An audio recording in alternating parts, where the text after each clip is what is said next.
People think you need some secret insider knowledge or lucky connections in order to be really successful in life. However, the story of Michael Lee Chin proves all of that wrong. He went from cutting grass at a Jamaican hotel to owning a billion-dollar empire. And the crazy part is that he used a simple strategy that anyone could have copied, but almost nobody has the discipline to follow. Michael Lee Chin was born in Port Antonio. He grew up as the eldest of 9 children in a household that had enough to get by, but nothing extra. At 14, he got his first job landscaping at the Frenchman's Cove Hotel. 2 years later, he cleaned engine rooms on the Jamaica Queen cruise ship. Hot, dirty, exhausting work, but he showed up and did the work. He received a scholarship to study civil engineering at McMaster University in Hamilton, Canada. The scholarship didn't cover everything the first year, so he wrote to Jamaica's prime minister begging for help. In the end, he funded his first year from the savings he'd built up from those hotel and ship jobs back in Jamaica. After that first year, the scholarship came through and covered the rest of his education. He graduated with his civil engineering degree and returned to Jamaica to work as a road engineer, but his wife Vera didn't like Jamaica and moved back to Canada.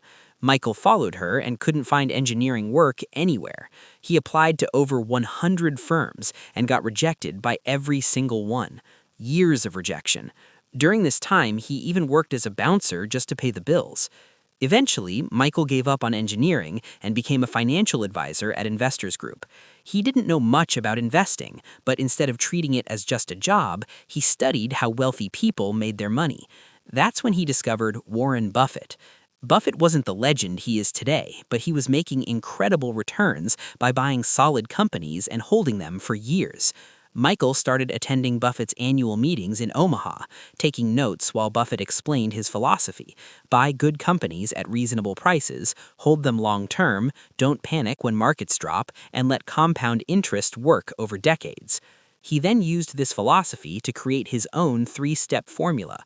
Step 1, identify the best role model in the field. Step 2, get their recipe. Step 3, don't change the recipe no matter what.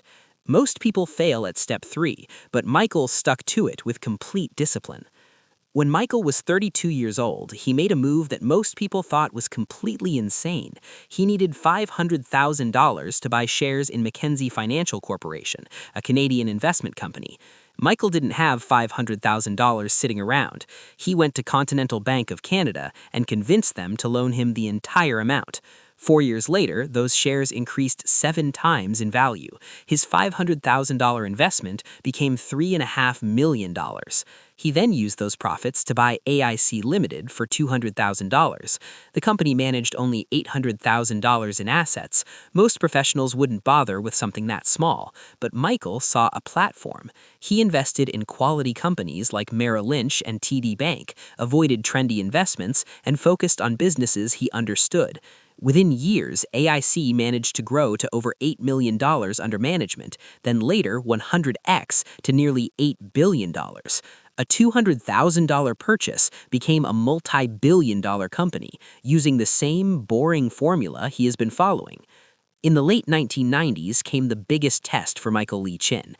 The dot-com stocks were making people rich overnight. Everyone poured money into internet companies with no profits. The market kept rising. AIC's boring bank and insurance stocks looked terrible. AIC lost 8%, while the S&P 500 gained 56%. Investors were furious. Money flooded out of AIC. The Advantage Mutual Fund lost $224 million. Newspapers predicted a collapse. Experts called Lee Chin's style of investing outdated. Investors demanded he buy Amazon and Yahoo. Even his own employees questioned the strategy, but he refused to change. Instead of buying internet stocks, he sold AIC's Coca-Cola position and invested $65 million back into Mackenzie Holdings, the same company that had made him millions years earlier. He wrote to all 350,000 investors, explaining he was sticking to the strategy. Most pulled their money anyway. Then, in March 2000, the dot-com bubble burst. Internet companies worth billions went bankrupt overnight. The Nasdaq dropped 78%. Trillions of dollars vanished. People lost retirement savings, college funds, everything.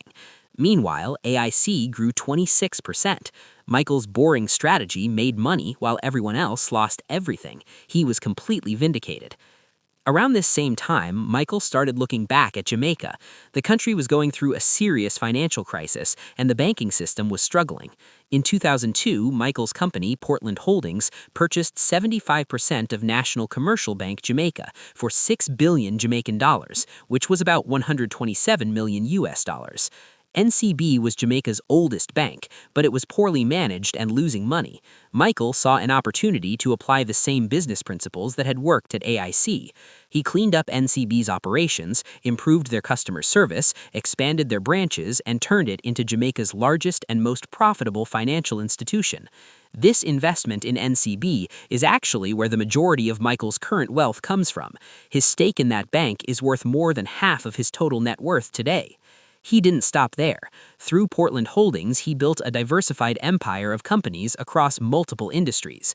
He invested in Columbus Communications, which provided cable and internet services across the Caribbean. He bought Trident Hotels and Reggae Beach Resort in Jamaica. He purchased stakes in Guardian Holdings, a major insurance company in Trinidad. He invested in Wallingford Coffee and even the Eastern Caribbean Gas Pipeline. Michael was applying Buffett's strategy not just to stocks, but to entire businesses. Forbes added Michael to their billionaires list. Today, his wealth sits between $1.1 and $1.5 billion. He's ranked the 21st wealthiest black person globally, one of only 13 black billionaires worldwide. So what actually made Michael Lee Chin different from everyone else? It wasn't his intelligence, because he'll be the first to tell you he's not smarter than other people. It wasn't his connections, because he arrived in Canada with no network and got rejected by over 100 jobs. It wasn't his timing, because he completely missed the dot-com boom that made other people rich. What made Michael different was that he found the right mentor in Warren Buffett, learned Buffett's strategy, and then applied that strategy with zero deviation for decades. Warren Buffett has been sharing his investment strategy publicly for over 60 years. He writes annual letters explaining exactly what he does and why he does it. He holds shareholder meetings where he answers questions for hours and tells people his exact approach.